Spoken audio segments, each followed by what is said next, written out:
começando aqui o nosso segundo bimestre com a eletrodinâmica, né? Diferente da eletrostática, a gente vai estudar o comportamento das cargas agora em movimento. Então a gente vai ter que fazer um link agora para saber qual parte da eletrostática ajudou essas cargas a entrarem em movimento. Tem uma conexão nisso, né? E a conexão se dá por essa grandeza física, ela é chamada de corrente elétrica. O que é a corrente elétrica? Então, dentro do material condutor, nós pegamos um pedaço de fio, os elétrons são todos desordenados e se movimentando lá dentro. A corrente elétrica vai fazer com que esses portadores de carga, no caso do fio condutor, que são os elétrons, se movimentem de uma maneira mais ordenada. Mas não precisa ser só nesse material sólido condutor, não, no metal, para ter esse movimento ordenado dos portadores de cargas. Pode ser no líquido também. Mas no sólido, quem vai se movimentar são os elétrons. Se fosse num fluido, pode ser que tenha movimento dos elétrons ou movimento dos íons até de ambos, né? O íon é aquele átomo que perde ou recebe elétrons. Eles podem se movimentar nos fluidos também. Para a nossa eletrodinâmica, a intenção é estudar o movimento dos elétrons nos fios condutores, certo? Quais são as condições para que apareça essa corrente elétrica? Existem umas condições especiais para isso. Quais são essas condições? Primeiro, eu vou ter que ter um circuito fechado. Eu vou pegar um circuito, vou fechar ele e ligar ele a uma fonte de tensão. Então eu posso pegar uma pilha, uma bateria, ligar lá no circuito, pode ser uma lâmpada, fechou esse circuito, aparece a corrente elétrica circulando lá nesse circuito. Certo? Aqui tem a tentativa da figura ali de aparecer como que funciona o átomo lá no metal. Então tem os elétrons livres que vão tentar se movimentar nesse metal e ele só vai se movimentar se eu ligar ele a uma diferença de potencial. Então tem que fornecer uma tensão ou uma voltagem para esse condutor para que comece a se movimentar os elétrons e apareça a corrente elétrica. Aparecendo ou junto com essa diferença de potencial está associado um campo elétrico. E esse campo elétrico vai aplicar uma força nessas cargas que são os elétrons. E essa força, que é a de origem elétrica, vai movimentar os elétrons no fio. Então aí está o link entre a nossa eletrostática e a eletrodinâmica. Então vai aparecer uma força. Como o elétron tem carga negativa, essa força tem sentido contrário do campo elétrico, como a gente já viu na eletrostática, e ela que vai empurrar os elétrons. Certo? Gente, aparecem dois sentidos da corrente elétrica. O sentido real, né, devido à aplicação do campo elétrico, a diferença de potencial e a força elétrica, que é do polo negativo dessa fonte de voltagem, da diferença de potencial para o polo positivo. Esse é o sentido real da corrente elétrica. Né? Em termos históricos, no início do estudo da eletricidade, a gente achava que quem se movimentava nas cargas positivas, por isso a gente também vai adotar o sentido convencional da corrente. O que seria o sentido convencional da corrente elétrica? Ela vai do polo positivo da fonte de diferença de potencial para o polo negativo. Esse sentido positivo e negativo é o mesmo sentido do campo elétrico gerado no interior do condutor. Né? Então, daí que aparece a corrente elétrica. Então, são os dois sentidos. Sentido real da corrente, o fluxo dos elétrons, né, do negativo para o positivo, que é o movimento real dos elétrons. Sentido convencional da corrente elétrica é o sentido imaginário, supondo que esse movimento são as cargas positivas, a gente sabe que não é, mas ele vai do polo positivo para o polo negativo. Esse sentido convencional tem o mesmo sentido do campo elétrico dentro do condutor. Certo? Como calcula a intensidade da corrente elétrica? Então a gente vai representar a intensidade da corrente elétrica com a letrinha I. E toda vez que você for perguntar alguma coisa é assim, né? Professor, eu quero calcular a intensidade. Tem que saber a intensidade do que, gente? Nesse caso, a intensidade da corrente elétrica. Outra coisa, mesmo tratando de intensidade de corrente elétrica, né, eu não estou falando de um vetor, eu estou falando da corrente elétrica, que é uma grandeza escalar. Ela não tem direção em sentido literal, né? Não tem um vetor corrente elétrica. Ele é só a intensidade da corrente elétrica. Bom, o que seria essa intensidade? É quanto de carga vai atravessar a área da seção transversal do condutor. Então aqui está demonstrado na figura o corte no meio da figura como sendo a área da seção transversal. A área da seção transversal é representada pela espessura do condutor. Então os elétrons começam a atravessar essa área da seção transversal uma quantidade de carga associada ao elétron começa a atravessar essa área da seção transversal e isso caracteriza a intensidade da corrente elétrica. Como que eu vou calcular isso? Matematicamente é a razão entre a quantidade de carga que atravessa o condutor em função do intervalo de tempo. Quanto de carga por tempo atravessa a área do condutor? Né? Onde Q é a quantidade de carga medida em coulomb, o ΔT é o intervalo de tempo em segundos, e o I é a intensidade da corrente elétrica, que no sistema internacional, você pode até anotar agora, é medida em ampere. Certo? Lembrando lá daquela equação da quantidade de carga de um corpo, lá da eletrostática, aquele Q da intensidade da corrente elétrica, eu posso trocar por N vezes E. Então, o número de cargas em excesso vezes a carga elementar vai dar para a gente a quantidade de carga que tem atravessando o condutor. E se eu pensar na quantidade de carga em função do intervalo de tempo, eu vou ter o valor da corrente elétrica que atravessa o condutor. Lembrando que o Ezinho vale 1,6 vezes 10 é menos 19 coulomb, né, que é a carga de um próton do elétron. Gente, 1 ampere equivale a 1 coulomb por segundo. Então, uma corrente elétrica de 1 ampere, que é uma corrente elétrica alta, quer dizer que naquela seção transversal daquele condutor está passando 1 coulomb de carga por segundo. Dois tipos de correntes que aparecem para a gente lá: a corrente contínua, onde as cargas, né, que constituem essa corrente elétrica, elas vão se deslocar num único sentido. Dá para ver pelo gráfico que a corrente não muda o sentido, sempre vai ser positiva, naquele caso do exemplo do gráfico. Onde que aparece isso? Vai aparecer nossas pilhas e baterias. Nas pilhas e baterias aparece lá na pilha 1,5 volts. Aquela tensão fornecida naquele circuito implica no aparecimento de uma corrente contínua no circuito. Ou ela pode ser uma corrente alternada. E a corrente alternada, os elétrons que oscilam, né, livremente, esse movimento não vai e vem no fio. Né? Percebe-se pelo formato do gráfico. Então ele oscila entre o polo positivo e o polo negativo. Essa corrente alternada, ela não vem de bateria, ela vai vir dos geradores eletromecânicos, como a usina hidrelétrica, né, como um gerador eólico. Então, esse tipo de corrente que vem das usinas hidrelétricas, de geradores eólicos, é corrente alternada. A gente recebe da geradora de energia elétrica aqui uma corrente alternada. Só por curiosidade, Liana, no Brasil, a frequência de oscilação da nossa corrente alternada é de 60 Hz. O que significa isso? Significa que ela fica oscilando, não vai e vem, do positivo para o negativo, 60 vezes por segundo. E essas correntes alternadas vão ser estudadas lá na lei de Faraday do terceiro trimestre, gente. Certo?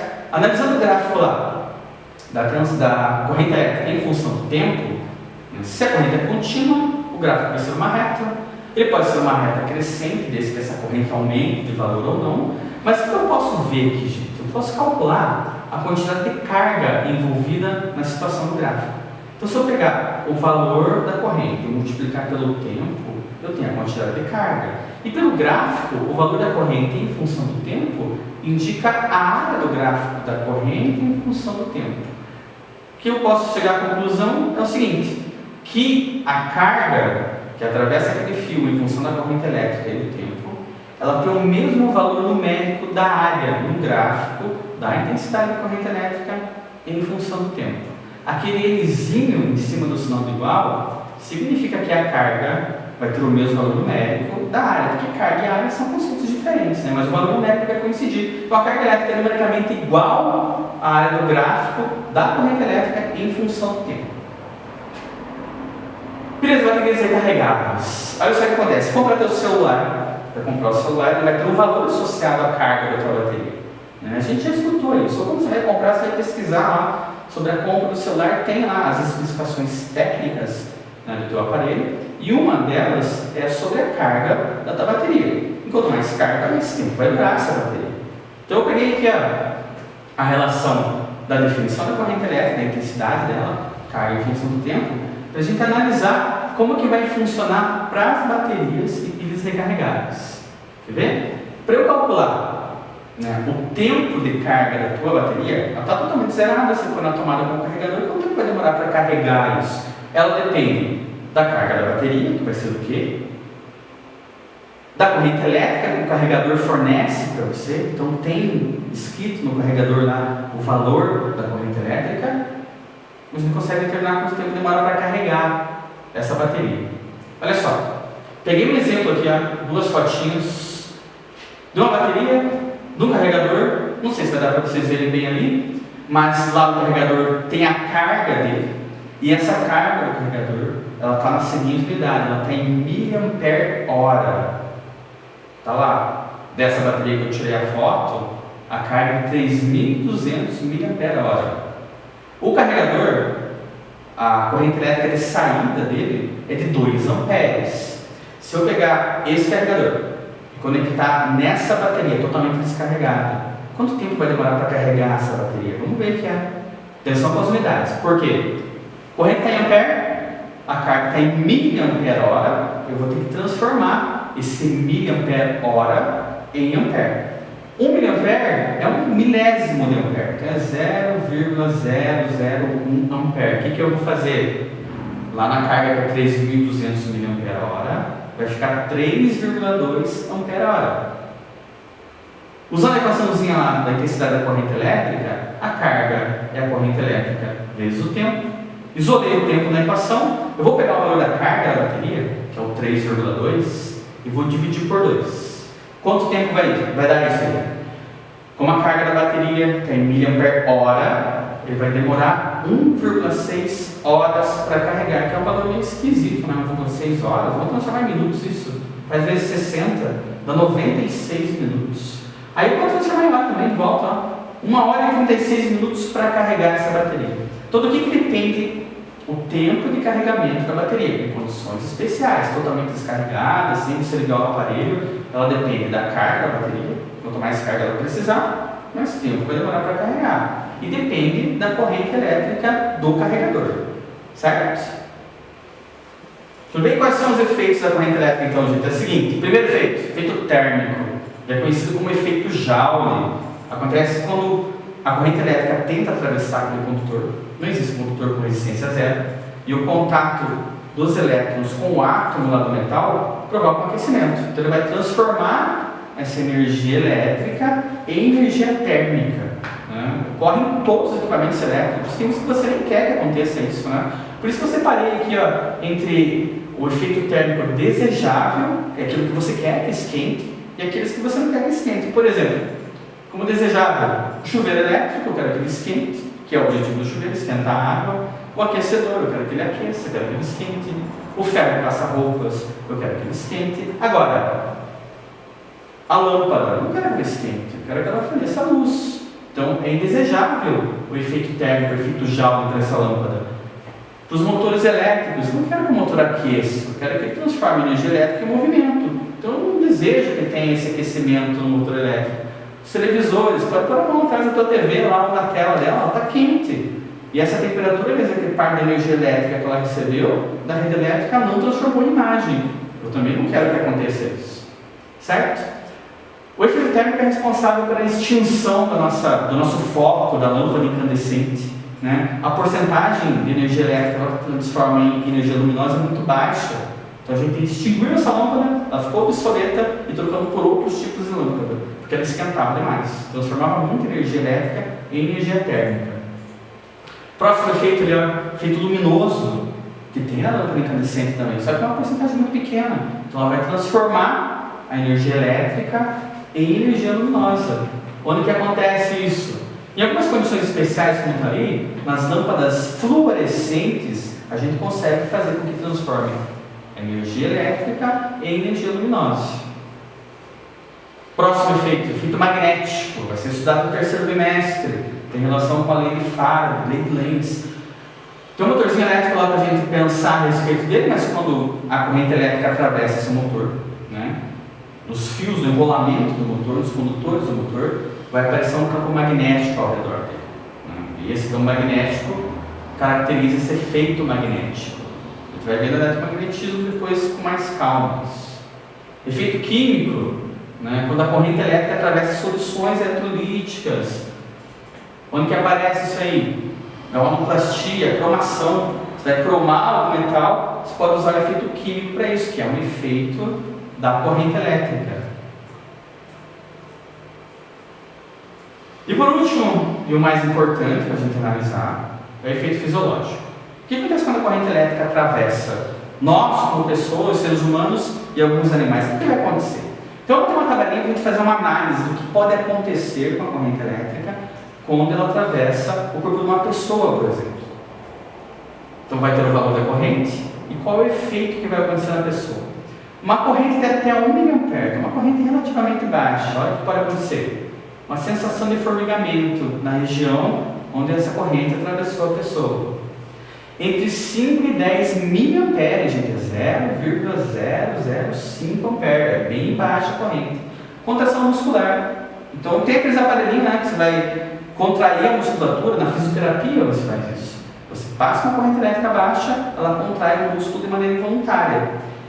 Se a corrente for de 15 a 25 mA, olha o que vai acontecer. A contração vai ser mais forte e você não consegue soltar o cabo lá, o fio de eletricidade. Vocês já ouviram falar que o cara grudou lá no fio? Não tem como a pessoa grudar no fio. O que acontece? A corrente tem uma intensidade na qual a musculatura se contrai de maneira involuntária e não consegue mais soltar o fio. Então essa é uma consequência entre 5 e 20 mA de corrente. De 25 a 100 mA, a contração já aumenta muito, começa a ficar dolorosa e tem perturbação no sistema circulatório da pessoa. E acima de 100 mA, que não é uma corrente muito alta, asfixia, fibrilação ventricular, que aumenta o ritmo cardíaco, queimaduras graves e até a morte. Gente, não dá para brincar com eletricidade. Toda vez que você for mexer no equipamento elétrico, desliga o disjuntor, tira da tomada, porque é perigoso e pode fazer mal para a gente. Faz seu resumo. O que podia colocar no nosso resumo lá? Qual que é a definição da corrente elétrica? Como que eu posso calcular a intensidade dessa corrente elétrica? Qual a unidade da corrente elétrica do sistema internacional? Isso é importante. Os submúltiplos e múltiplos dessa corrente. Do que depende o tempo de carregamento de uma bateria? Quais são os efeitos da corrente elétrica? Valeu?